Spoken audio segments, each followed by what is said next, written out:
Very good morning to all the attendees who have been attending for the upcoming webinar, and a warm welcome to Dr. Fai Poon to the upcoming webinar that is going to be delivered on cell culture platform technology in successful biologics development.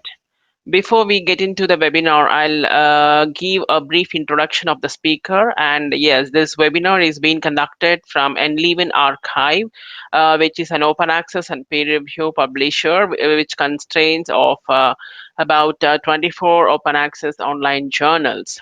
And yes, coming to Dr. Poon, and Dr. Poon is currently the president of Quasel Biotech Limited. He previously worked for Hisson Biopharm SAFC Roscamp Institute in United States of America. He completed his PhD in biological chemistry at University of Kentucky and MBA from University of South Florida. He has years of experience in the field of biological therapeutics, analytical research, bioinformatics, and proteomics. He has more than 10 years of cell culture experience with focus on biopharmaceutical products. He published more than 30 peer reviewed articles and contributes to more than 5 book chapters. He is currently the managing editor for Biomedical and Pharmacology Journal, associate editor of a Journal of Chemistry, Biochemistry, and Molecular Biology, and Journal of Bioinformatics and Biometrics. And he is currently an editorial board member of our Enliven Biosimilars and Bioavailability. His research interests include biotherapeutics, proteomics, metabolomics, cell line engineering, cell cultures, multivariate analysis, QBD, and PAT. We are very proud to get associated with Dr. Fai Poon, and he's very cooperative and he's very active, and he is a very insightful person who can actually take a stand to go ahead with any modification or innovation. I warmly welcome Fai Poon, and I wish all the best for your upcoming webinar and all your endeavors. Please go ahead with the speech. Okay, thank you very much, PV. Thank you very much. This is an honor to able to work with PV and Evelyn to essentially present some of our findings in our webinar. So I now is going to, I guess, is share my screen real quick. Just give me a second here. Now So you can. I'm not going to do full screen on the presentation because a lot of time it will cause trouble with the essentially will you won't see where we're heading at, and so I'm just gonna do it like here. So today I'm going to be talking about the cell culture platform technology and how has it helped to biologics development. And so the reason I want to present that because I'm also the editorial members for the Enliven Archives for the Journal of Biosimilar and Bioavailability. And so in this particular incident, I think it's important for me to discuss cell culture platform technology with you in the sense of biosimilars. And of course, this cell culture platform can also be used um, for any kind of biologics, innovative or biosimilars.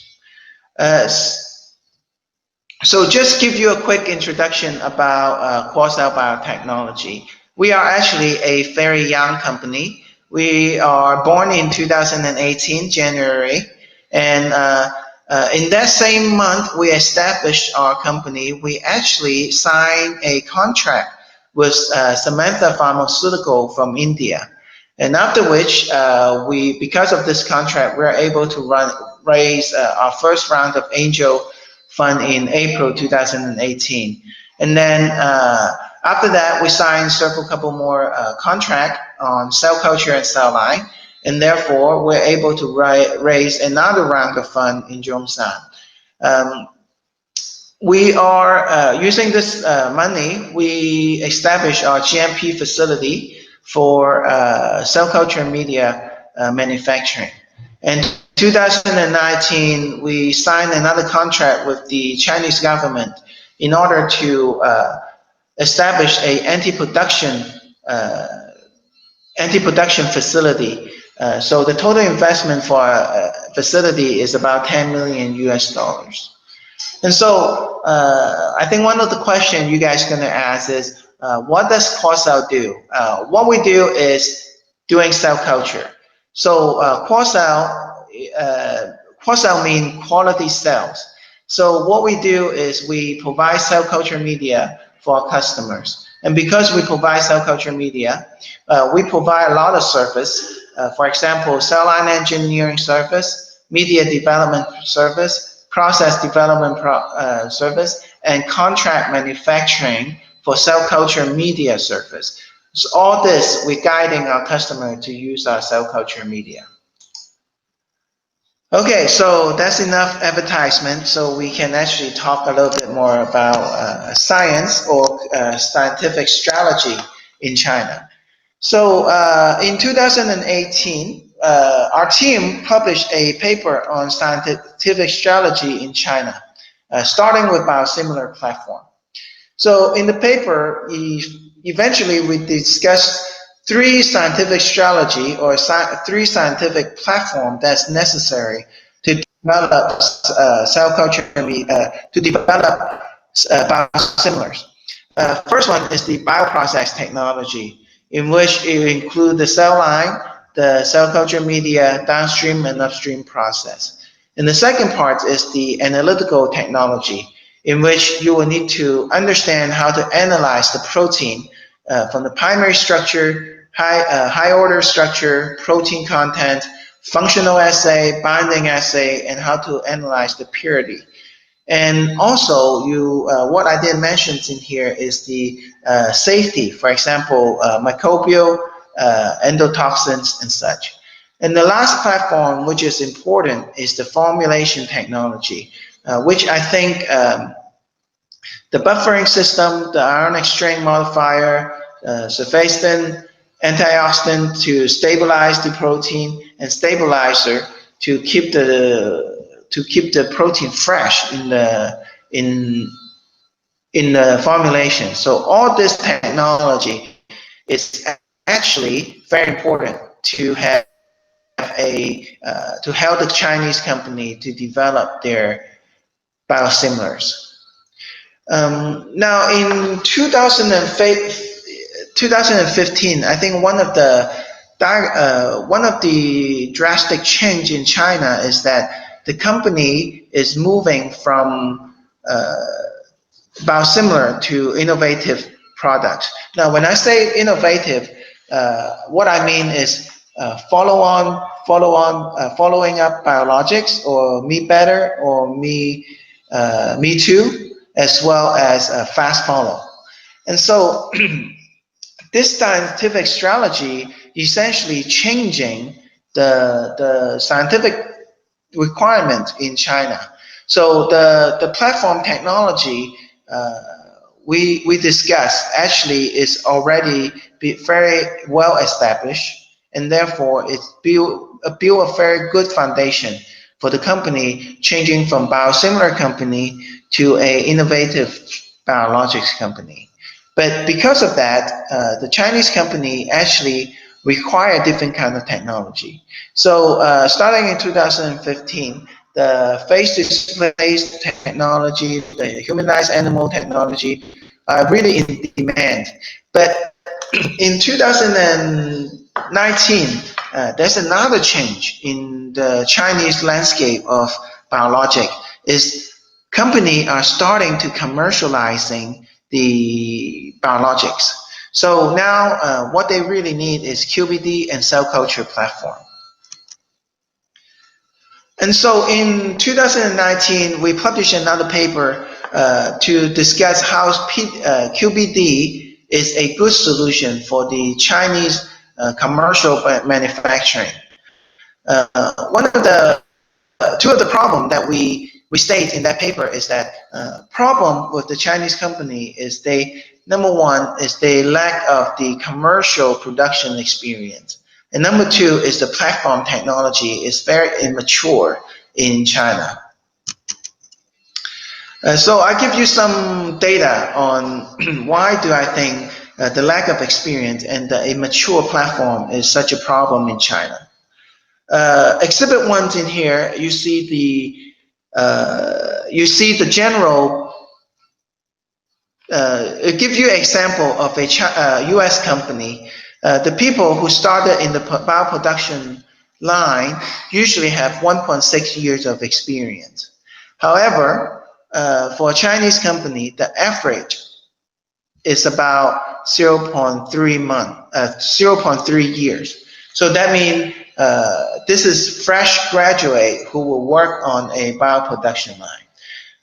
So one of the big problem with that is when you have inexperienced workers in your production line, it is a lot easier to make mistake. So that become a problem for the Chinese manufacturing.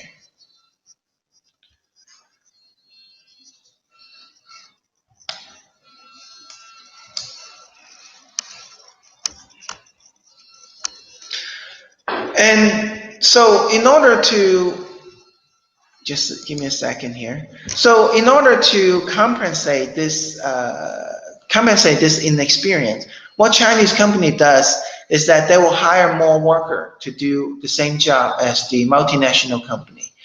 For example, in a multinational company, a production line, upstream and downstream, they usually need about 12 to 13 people. But in a Chinese company, they require more than 25. So they require more people to do same amount of job. And if anyone has some production experience, they would know that the more people you have on the production line actually will cause more mistake because human mistakes is not possible to avoid. So from our statistic, the Chinese biofarm batch failure rate is estimated about 3 to 6 times more than the multinational company. So this is problem number 1. So for problem number 2 is the cell culture platform, the immature platform technology. In here we have some cell culture that is being used in China. As you can see, the number 1 cell line of choice is ATCC, and number 2 is the CHOS cell line. So those 2 cell lines actually is great. Have a lot of biologics are being produced commercially by those 2 platforms. However, one of the problem with this platform is that this cell line is that they do not have a commercial platform to associate with this cell line. So what happened is that the Chinese company actually have to develop their cell line into a platform. But the problem is because the Chinese company is so new to the biologic, so they don't have a lot of projects to go through this cell line. Give you an example, a US company, they already have 8 cell line to go through this. They already have 8 projects to go through this cell line. So the property and the characteristic of the cell line is already very well known to them. So when they apply to scale up and commercialization, it's very easy. But on the other hand, a Chinese company, they only have 2 cell lines that actually go through the commercialization process. So their experience is very limited, and therefore their cell culture platform is actually very immature. And so just give you a quick summary on what is inhibiting the large-scale commercialization. It is because of the immature cell culture platform as well as the inexperience of the member. So in that paper, we actually provide some of the solution. Is that the QBD can provide a very good control strategy to avoid human mistake. And number 2, with the control strategy, that can actually compensate the Chinese workers' lack of biomanufacturing experience. And the last point we make is that the QBD can actually provide additional experiments to help your platform technology to mature in an accelerated rate. Um, So in Corsair, we actually try to figure out what is the better way to provide a cell culture platform that is suitable for China or essentially any kind of emerging market. And so we want this cell line to able to have good productivity and also have the vector, media, and process, and also SOP associated with it for this cell line. And number two, the freedom of to operate, essentially the licensing have to be very suitable for for company in emerging market. And so we developed a cell line called CHOK1Q. In the CHOK1Q, we're able to provide the vectors, the patented GS vectors, as well as the bioprocess to associate it with it. And also, we have a series of media associated with this cell line, from monoclonal media to production media, as well as the freezing media. All this are being developed to tailor to the CHO-K1Q cell line. And also, we have the regulatory friendly IND and BLA information package that is given to our customers.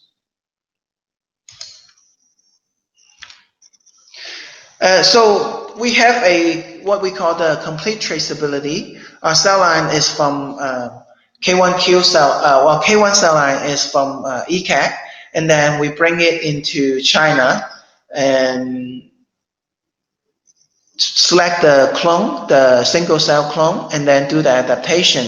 And all this are documented. Our cell line are not genetically modified, and also our document, our banking is follow the GMP document. And so after the modification and also clone selection, what we found is that our cell line have a very unique property. If you look at it in here, the blue line is the unmodified cell line, and the green line, I would say, and then the purple lines in here, it is our modified cell line. And so what you're able to see is that our cell lines starting in day 7, they are actually die a lot slower than the regular cell line. And so the reason for that is because we have adapted this cell line to a high concentrate, high lactate, high osmo, and also high ammonia media. And so as you can see in here, when you're growing our cell, the K1Q, in a high harsh condition, what you see is that even though they don't grow very quickly, but it will eventually grow into the maximum cell line, maximum cell density that is used to grow, even though it's growing slower. But if you are using a regular cell line, put it into a harsh condition, they just flat, they do not grow. And that is the reason we think that we are able to provide a higher titer in our cell line. And as you can see in here, we have a couple projects that the maximum cell density, it grow into 20. And we have some of the newest data actually able to grow up to 30 million per cells. And our titer is ranging from somewhere between 3 gram per liter to 8 gram per liter. And now we do see some of the fusion protein, the hard to express protein. Normally using K1 cell line would not express at all. But using our cell culture platform, it's actually able to grow up to 1 gram per liter. So that's about, so is this from no to yes?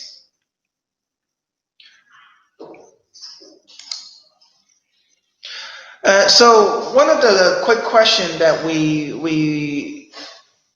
one of the quick question we ask is if the cell line is stable.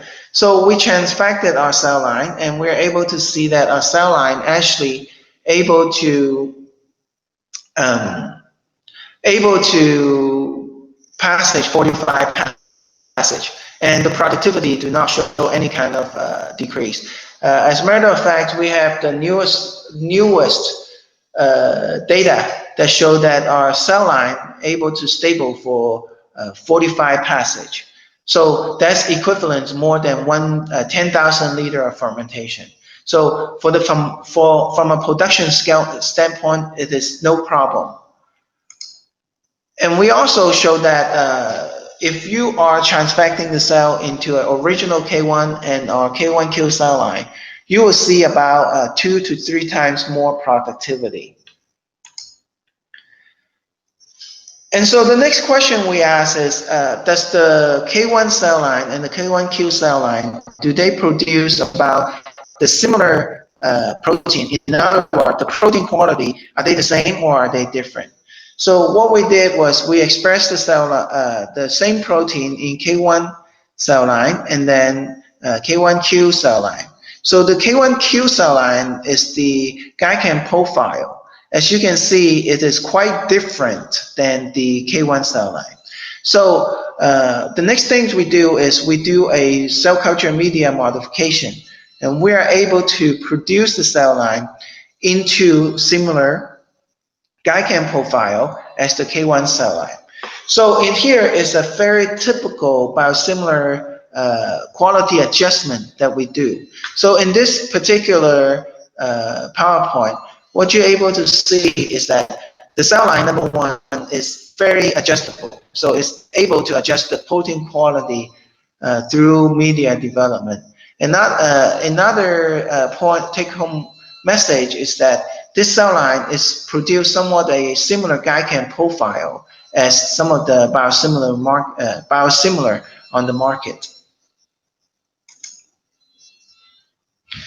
And so after the media development, we are able to see the purity of our cell line are very similar to the protein expressed in K1 cell line. So the purity assay that we did was SEC, reverse phase, and IECs.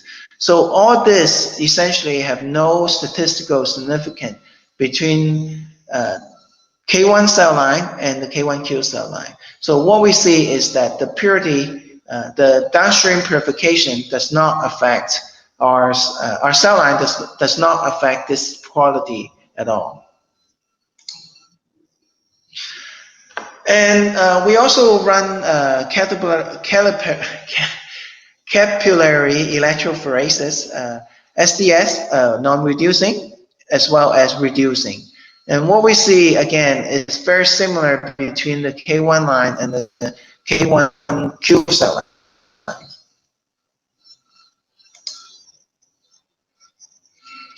So another question we ask after we know that the post-translation modification is no different, also the purification is no different. What we're asking is the 3D structure of the protein being expressed in K1 cell line and K1 cell line, are there any difference? So because we can't do, we can, but the cost of doing the crystal structure as well as the NMR analysis is too much. So what we did was we looked at the affinity of the our antibody, our protein, to see if the affinity is similar to the K1 express. If they are similar, that will indicate, or that will we can speculate that the cell line actually expressing the protein with a very similar structure, to the K1 expressed protein.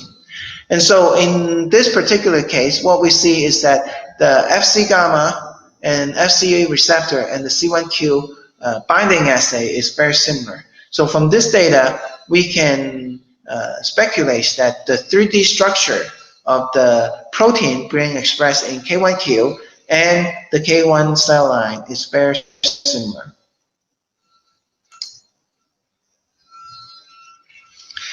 And so the last thing that we worry is that because our cell line expressed in such a high level, as well as the protein cell number, the cell number also a little bit significantly higher than the K1 cell. So we worry that the downstream purification from the whole cell protein standpoint and the whole cell DNA standpoint, they'll be higher than the K1Q cell line. And so what we did was we run 4 batches, and then we run the HCP protein assay as well as the uh, whole cell DNA assay. And what we see is the whole cell protein as well as the whole cell DNA protein are way lower than what the ICH standard is required. And so we're confident that our cell line will be able to meet most of the record, I should say all of the regulation, either from FDA or Chinese NMPA or EMA. And so to make a conclusion, our K1Q cell line have very similar K1, I should say the protein expressed in our K1Q cell line have a very similar quality to our K1 to the K1 cell line, but only with higher productivity. So this is a very good study on how to make biosimilar using K1Q cell line. And the second is that this is a very good platform for emerging markets because the bioprocess and also the cell culture media and the vector associated with this cell line is very user friendly. As a matter of fact, so user friendly, one of our clients informed us that just out of the box, in essentially using this cell line, they are able to produce a production cell line in commercial scale with 9 grams per liter. And they are going to use this cell line to apply for IND in US as well as in China later this year. And this cell line so easy to use. It is in 2019, it is the #1 industrial cell line in China in terms of the sales number. With that, I think that was all I have.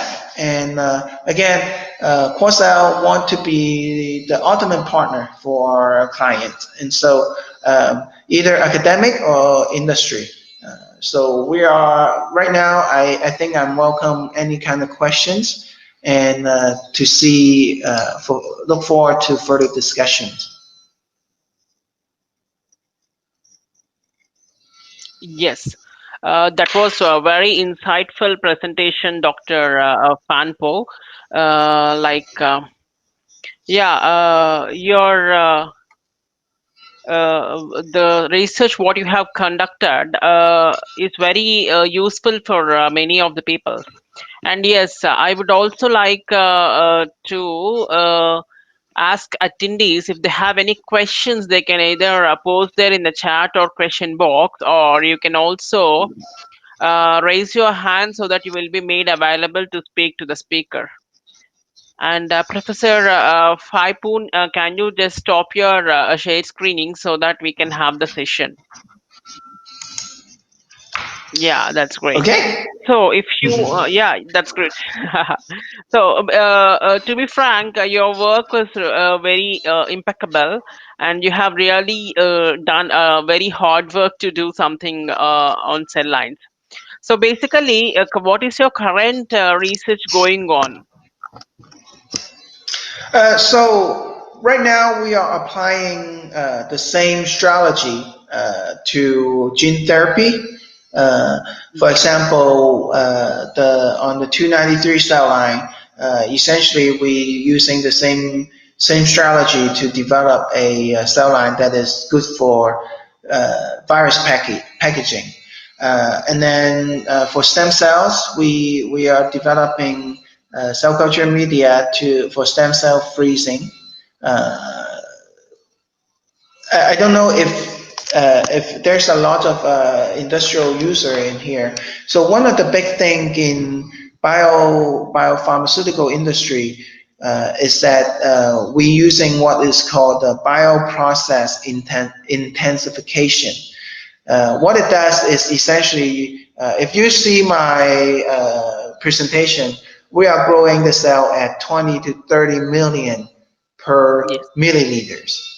And so those are considered high density. But in bioprocess intensification, cells are typically grow up to 100 to 120.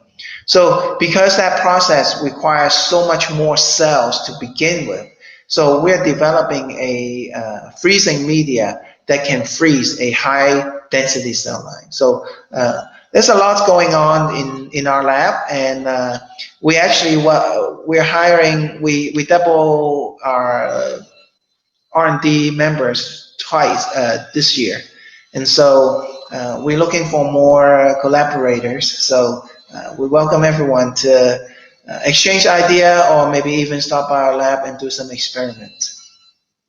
That's great.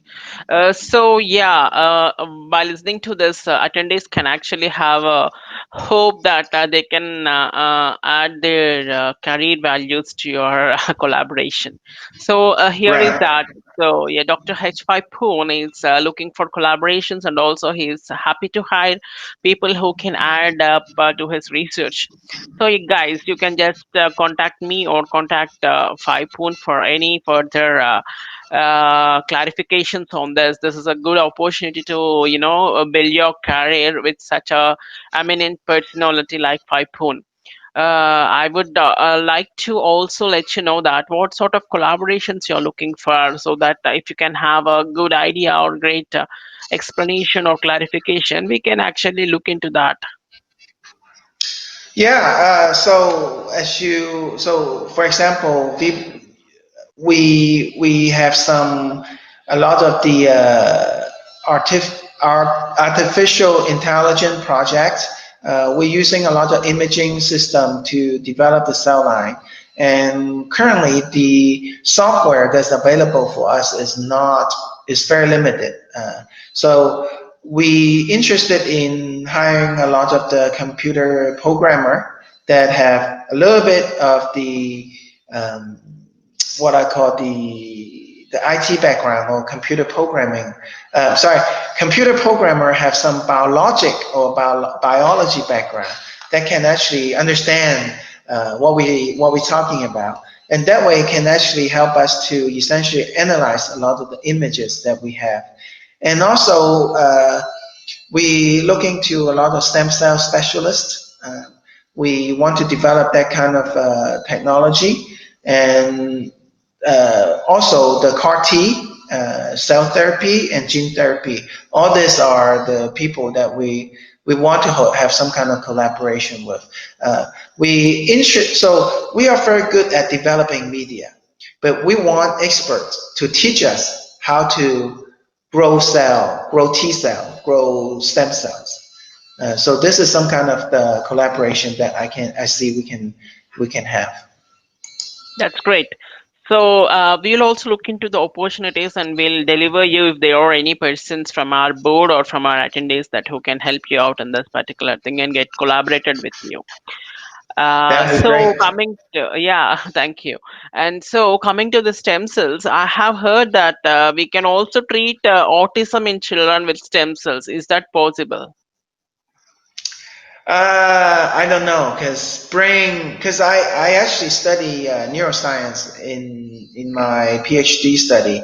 I think uh, I think neuroscience is very complicated. The brain is a very complicated, uh, very complicated organ. Um, I think one of the hardest things is how do you form memory and how do you recall your memory? Uh, I think right now scientists do not have a very good understanding on how this is happening. So, so the next step, if you're able to understand that, you can understand, if you're able to understand how memories are formed and how it is recall, then you would able to understand how does people reason certain things. And when you're able to do that, then I think you can control autism using stem cell. But I think stem cell have a very high usage from, especially from the aging process. I think that is a very good frontier for a lot of scientists to explore. From my standpoint, I don't see I would able to solve the autism issue in my lifetime. Okay, yeah, that's great. So, are there any questions from the attendees, or we can just wind up? As I see no questions, we'll just end the session and we'll proceed further. Is that fine, Dr. Poon? Yeah, I think that's fine. Well, good Yeah. to see everyone.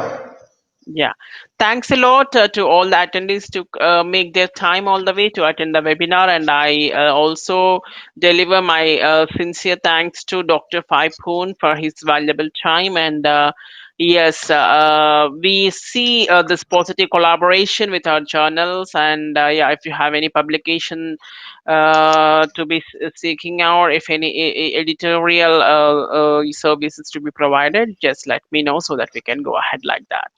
Thanks a lot to one and all for making this webinar successful. I'm ending the session. Okay, thank you, everyone.